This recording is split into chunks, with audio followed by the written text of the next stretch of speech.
Listen, son, to all the sons out there. You can be anything you want to be. Keep God first and love yourself, love your family, and chase your dreams. Welcome to the Listen, Son podcast. Baseball edition. Yo, it's Coach Randy, and on this episode of the Listen Son podcast baseball edition, we go back to March 2nd, 2020, during the Cactus League spring training. We got a chance to sit down and chop it up with up-and-coming Milwaukee Brewers center fielder Corey Ray. We sat down with Corey and his son Casey just prior to the COVID-19 shutdown. We plan to ask a few questions and edit with Corey's 2020 season and document his road to the big leagues. And of course, the global pandemic changed 2020 for Corey and for all of us. Check it out as Corey Ray gives advice to my sons and all the sons out there. So, growing up watching baseball, who's like your idol? Two people. Ichiro Suzuki, right fielder. He played with the Mariners when I was growing up. And Jacoby Ellsbury. Ichiro because I remember going to White Sox games and having seats down the right field line and seeing him play right field and make all these amazing plays. And then Jacoby just because I felt like we had the same tool set. Left-handed hitter, center fielder, fast, hit the ball in the gap, steal bases. And that's what I would hope. That's what I hope to be. That's what I hope to bring to the game at the major league level. So I studied him a bunch. So the second question is, how hard was it trying to get drafted out of a D1 college? Really hard. And it's hard because there's so much competition. Like, you get to campus, and now you're competing against sophomores, juniors, and seniors from all over the country. And I didn't play the first half of my freshman year. I'm on the bench, pinch hitting if we have a big league or if we're down late. I'm pinch hitting, and finally I get a shot, and I take advantage of it. But the fall, I remember my first fall as a freshman, I got it handed to me. And then I think that opened my eyes because where you're from, usually if you go to a Division I program, you're the best player in your area. And then when you go to you get on this college.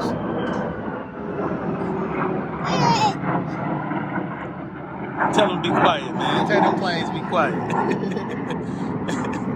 Then you get on this university and you're competing against guys from all over. And they're the best. They were the best in their areas too. So I think like that competition factor weighed heavily on how hard it was to get drafted out of college. So my last question is, what was going through your mind when you heard that you got drafted? I was relieved, man. The Milwaukee You put in so much work. Select Corey Ray, a center to get drafted. from the And I had been University of drafted Louisville before, but in not where I Louisville, wanted Kentucky. to. The situation wasn't one that I thought was beneficial for me in the long run. And I put in all of this work, and the only thing I could think about was how hard it was, right? And then you get drafted, and you think about like, this is only the beginning. Like a lot of people say they got drafted and that's it, right? They're so happy to get drafted, but when you get drafted, in actuality, that's only the beginning. Like you're ending one chapter, and it's the beginning of another chapter, and you're going to play some of the hardest baseball you've ever played, most competitive baseball you've ever played. So now it's about transitioning my mindset from where it is that I've played, what it is that I've done, what it is that I've accomplished, to getting ready to enter a new chapter into my life. So, what was the transition like from college baseball to playing professional? It was night and day for me. Just playing games every single day was something that was really hard to get used to physically and mentally. But then from a competition standpoint, you're facing guys that you would face in college on a Friday or a Saturday. You're facing those guys every single day. So from a competition standpoint, the pitches that you have to face, and then just doing it every single day is something that's tough on the body. It's something that was tough for me to get used to. When you were drafted, was it expected because of the work you put in, or were you just grateful to have that opportunity? Grateful. You know, I was so grateful to finally get drafted. Coming out of high school, I was one of the best players in my area, and I thought it was a given that I would get drafted high, and I would sign for all of this money and go. I'll tell you a story. A week before the draft, I did a pre-draft workout somewhere. I forget where it was, and I did really well. So I started to look on the internet to see what car I would buy before I even get drafted, before I know how much money I was signing for, any of that. And I ended up not getting drafted where I thought I would get drafted. So my mindset going into college and going into the drafting process after my junior year was do whatever it is you need to do to go as high as you can, and then whatever happens, happen. Just be happy, that you get a chance to play at the next level. So I actually didn't know what, I had gotten my check, I had gotten my money, had been drafted, I was already playing, and I still didn't know what car I was going to get. I made that a point. So the boys got their chance to ask their questions.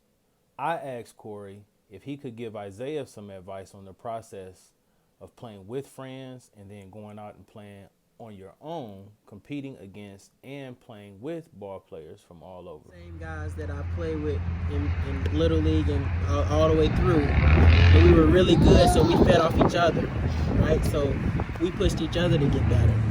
But if you don't have that, like, you got to think about all the other players around the country that you're competing against. Like, being the best player in your area isn't good enough, Like, and if you're not, that's all the motivation you need right there.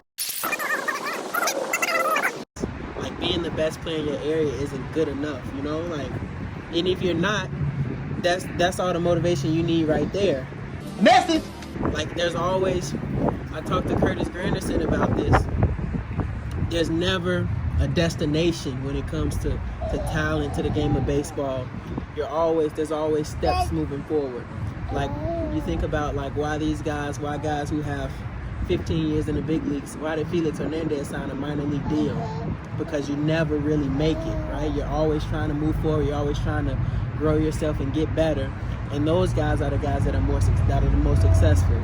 The guys who are like, man, I'm good. You know what I'm saying? I'm chilling. I'm this, I'm that. They don't get as far as they should or as far as they could, just from a mindset standpoint. Like, it has nothing to do with talent.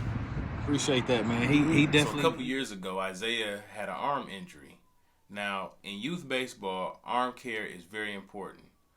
Isaiah underwent a lot of physical therapy, but was in a rush to get back to the game. So we asked Corey to talk about his experiences with injury and adversity and coming back to the game. Like, there were times last year where it was like, I had a good spring training last year, and like, everybody I talk to, everybody around me is like, you stay healthy, you have a good year, a good month in AAA, you're in the big leagues. Well, I get hurt at the end of spring training, and I could never really get back. And the only thing I could think about was, I gotta get back, because if I have a good week, if I have a good month, I'm in the big leagues. And I come back too early, finger doesn't heal right, whole year gone, right? I felt sorry for myself, and the bad just compiled. Whereas if I would have just put my head down and worked, rehab my finger, not really cared about getting to the big leagues, just cared about getting healthy. And then when I did have an opportunity to play, be happy with the fact that I'm playing a game of baseball again. Who knows what happens, This interview was really fun for us. Big shout out and thank you to Corey Ray and his family. We appreciate the sacrifice on your day off, sitting down with us, answering a few questions. Now remember, we had plans of using this footage and interview a completely different way. Who knew it would become the first episode of the Listen Son podcast baseball edition? So here's Corey again with our first Listen Son message.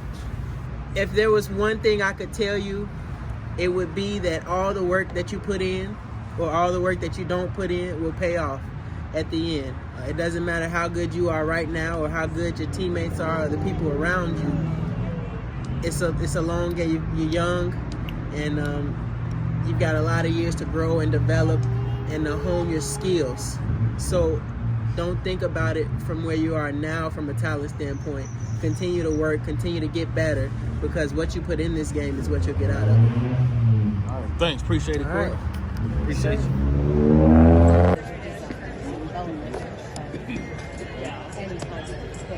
All I thought was,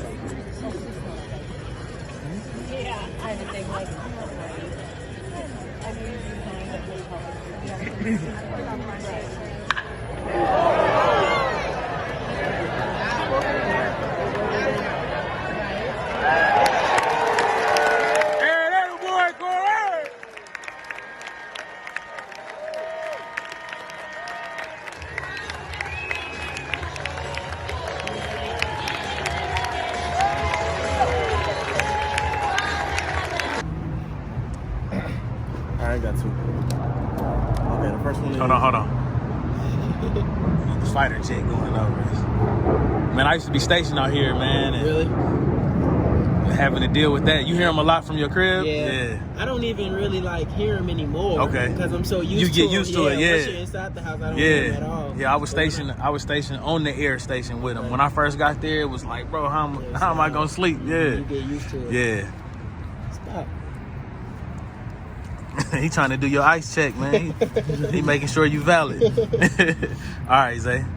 Okay, my first question is, what was the transition like from college baseball to playing professional?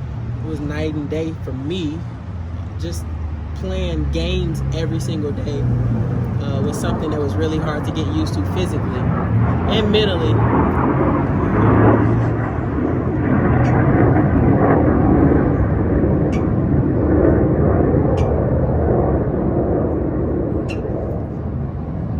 But then from a competition standpoint,